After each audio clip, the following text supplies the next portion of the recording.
ইগোর Sikorsky নামক একজন বিমান বিশেষজ্ঞ 1939 সালের 14 সেপ্টেম্বর হেলিকপ্টার আবিষ্কার করেন। এই হেলিকপ্টারটির নামকরণ করা হয়েছিল বস 300। এটি আকাশে ওড়ার জন্য নয়, শুধুমাত্র পরীক্ষামূলক কাজের জন্য এটি তৈরি করা হয়েছিল।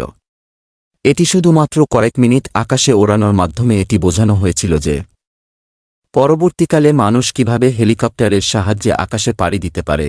ইগোর সিকোরস্কি পরবর্তীকালে আরও উন্নত ধরনের হেলিকপ্টার তৈরি করেন এবং তিনি এর সাথে সাথে কয়েকটি পাবলিক ফ্লাইটও তৈরি করেছিলেন। ইগোর সিকোরস্কি রাশিয়ার একজন বিমান বিশেষজ্ঞ ছিলেন। তিনি 1910 সাল থেকে হেলিকপ্টার তৈরির কাজ শুরু করেন এবং 1940 সালের মধ্যে সফলতা লাভ করেন। হেলিকপ্টার আবিষ্কার করার পর তিনি সিকোরস্কি নামক একটি কোম্পানির প্রতিষ্ঠা করেন এবং প্রচুর পরিমাণে হেলিকপ্টার উৎপাদন করা শুরু করেন।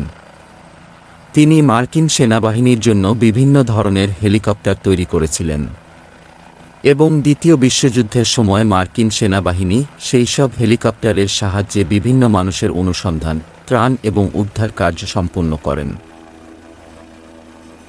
ওই সময়ের মধ্যে সিকোরস্কি কোম্পানি 400টিরও বেশি হেলিকপ্টার তৈরি করেছিলেন। আমেরিকা ও রাশিয়া ছাড়াও ফরাসির দুই ভাই জ্যাক ওয়েস এবং লউস পয়েডিয়েট 1907 সালে হেলিকপ্টার তৈরি করেছিলেন। তারা এটির নাম দেন জেরোপ্লেন 1। এই হেলিকপ্টারটি 1 মিনিটের জন্য 2 ফুট উচ্চতায় উড়েছিল, কিন্তু নিজের ভারসাম্য না রাখতে পারার কারণে এটি নষ্ট হয়ে যায়।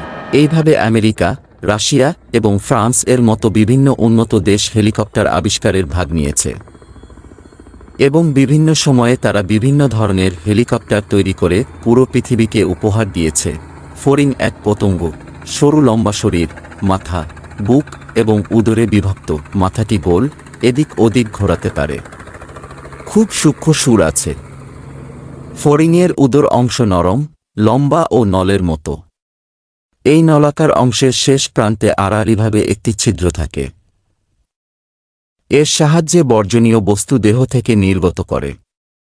বুকের কাছে দুজোড়া পাতলা, খসখসে, অর্ধস্বচ্ছ ডানা আছে। দেহের সঙ্গে আড়াআড়িভাবে উপরের দিকে আবদ্ধ। ডানা সবসময় প্রসারিত অবস্থায় থাকে, কখনো ভাঁজ করতে পারে না। এই ফড়িং দেখেই নাকি বিজ্ঞানীরা হেলিকপ্টার তৈরি করেছিলেন। প্রকৃতির মধ্যে ফড়িংই একমাত্র পতঙ্গ যার সঙ্গে মিল আছে হেলিকপ্টারের। হেলিকপ্টার আবিষ্কারের ইতিহাস থেকে জানা গেছে, এই অদ্ভুত আকাশযান সম্পর্কে চিন্তাভাবনা ও পরিকল্পনা শুরু হয়েছিল ফ্রান্সে। আমাদের অতি পরিচিত ফড়িংয়ের শরীরের কাঠামো, ডানার গঠন বৈশিষ্ট্য ওরা লক্ষ্য করে 1924 খ্রিস্টাব্দে বিজ্ঞানী এটিয়েন উইমিচেন প্রথম পরীক্ষামূলক হেলিকপ্টার তৈরি করেছিলেন।